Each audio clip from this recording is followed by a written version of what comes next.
kind of know it with. Yeah, and whatever you do, like the first time is pretty much what you're hooked on after that because I don't think any drug goes together with music like E does. It's like a match made in heaven. So like once you mentally link up which music you're gonna listen to when you're on it, and it's got to be some variation of house or techno music. It's just that's what you that's what you're doing because every time I do it, I'm dancing my ass off. Like I think like people have this like thing where they like I have friends who do it and they sit down and they like rub on a girl for like 2 hours straight, fucking dancing for like 4 hours straight like a jackass. But everyone else is doing it, so it's cool. I got a link you can check out for London, man.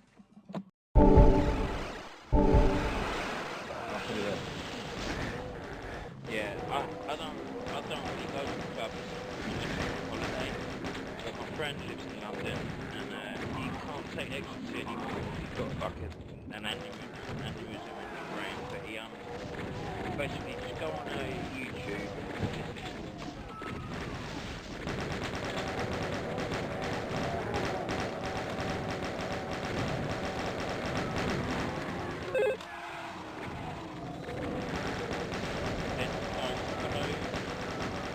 Scroll box down and then click on the DJ fluid.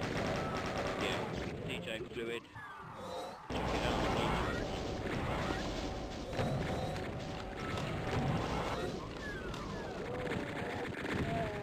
That's one of the hottest clubs in London at the moment now.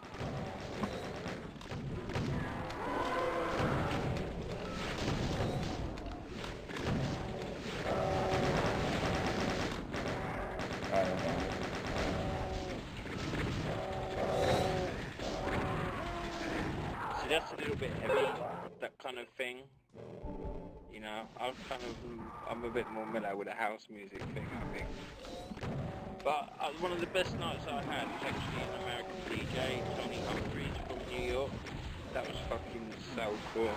Everyone was fucking on the hill. So cool. In Covent Garden in London. Yeah, pretty much everyone knows Rolling Place, but I mean, like, here, I've never heard of Humphrey, but it sounds familiar. He probably played at Plush, because Club Plush is like, numero uno here in Miami, and, anybody who's anybody comes here.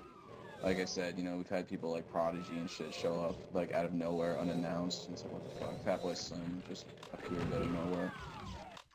Because they're doing the same shit, but I don't know. It's pretty much the same. I mean, that club looks like it's badass as hell. You're so lucky though, dude. Like, fucking Miami Beach, loads of fucking babes in little fucking bikinis all tanned up. Ain't like that in London, man. I know. The thing is, like, half the time, usually the dudes with, like, a shitload of cash score, because that's the only issue here in Miami, is, like, if you show up to Club Plush, like, 80% of the guys there are, like, fucking millionaires. It's pretty fucking lame. But if you can find a club that's got, like, a bunch of broke-ass motherfuckers with, like, nickel beers and 50-cent beers, then, it's a good time. That's my only problem with that Club Plush. It's just it's a bunch of rich dickheads half the time. Yeah, I understand what you're saying. Because I'm not gonna get the hottest girls in there if Joe Blow's like fucking paying $5,000 a bottle for Ciroc. Like, it's not gonna happen. Yeah, everybody show, come around me. Like, no, I don't think so. Guys like that are just suckers though, man. My trick is to spend their money, But fuck, man, I don't know. Like I said, half the time when I'm fucking rolling, I'm just like in the zone. Can't even like concentrate on anything else. Yeah, totally, man.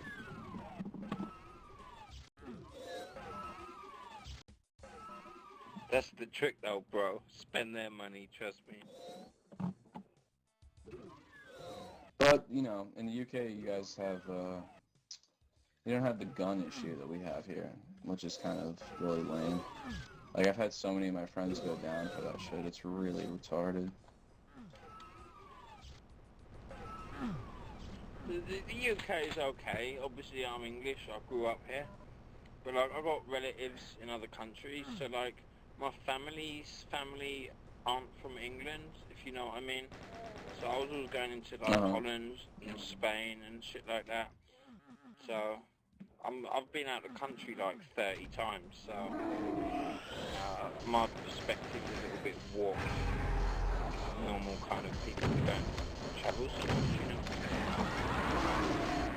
Yeah, and I don't know. You wouldn't believe like how many people have guns here in America. Like it really is fucking ridiculous. Like I was over at my friend Lance's house and you know we were having a good time, eating a shitload of coke, and you know he gets like borderline paranoid when he does it, and I don't know. I guess he like fucked somebody over or something. This guy showed up and he was like fucking around. And his girlfriend called the police, and the police showed up, and the guy that was like you know destroying shit in his front yard disappeared, but the police were still there. And they look in the door and they see an AK-47 just hanging outside next to his door. And yeah, I told him it was really dumb to have that, but of course, you know, he's a drug dealer, so this is like half retarded. But yeah, he had an AK-47 up in plain view. So the cops come in because, you know, after that they're like legally allowed to pretty much come in your house. And they find like, you know, 200 OCs, which are oxycodone. And now in Florida, since there's such a huge problem with that, it's like a felony a pill, which can be like up to 2 years a pill. It's 200 pills. So they set his bond for like $2 million, and he's pretty much going to be in jail for like the next 12 years for like having a fully automatic AK-47 and a shitload of pills. It's pretty fucking. Yeah, you know, I just don't. If he didn't have the gun there, he wouldn't be in jail right now. So, you know, go figure. Yeah, I saw some stats about guns up on telly like yesterday or something. Like where you are, I think it was. Oh, I can't fucking remember now. But when they were comparing like different countries, it was fucking mad. Like in Japan, 100,000 people, it was not even one person for 100,000 people dying. I think in America it was 37. I can't remember how they were working out exactly, but it was really mad to like see it. The only people who got guns here, basically in London and a couple of the other cities, and they're all fucking like drug connected, you know, that kind of thing. Like, you can get a gun here, but getting the ammo is difficult. That's the difficult part. Right, and, you know, here it's like, you know, you can get the gun and the ammo in like one day. Like, you can go into anywhere and get it. You don't even, in Florida, the way the gun laws are set up, you don't even need to, like, be registered, you know? It's like you can actually buy a gun at a gun show, and it would be completely unregistered. And, you know, you can do whatever you want with it. So you have, my issue is not with the guns themselves. My issue is with, like, the insurmountable amount of jackasses out there that immediately feel like a badass once they have a gun in their hand. Like, the most pussy-ass, weakest people you can possibly imagine are, like, automatically like a badass and have, like, a gun in their hand, and that just makes them really fucking dangerous. It's just, it makes people feel like really paranoid. Yeah. Like, how many kind of scrapes with guns have you had? Like, either you or your friends been shot, you know? Is it many? No, not at all. Like, the thing is, you know, I tend to avoid those situations, and a lot of my friends do the same thing, and the issue's not with somebody actually discharging a gun, but I've had, you wouldn't even believe how many friends I've had who've been robbed at gunpoint. You know, it's ridiculous. Like, none of them have actually gotten shot, but, like, me myself, I've been robbed twice at gunpoint, and I've had like 4 friends who've been robbed at gunpoint. So there's really nothing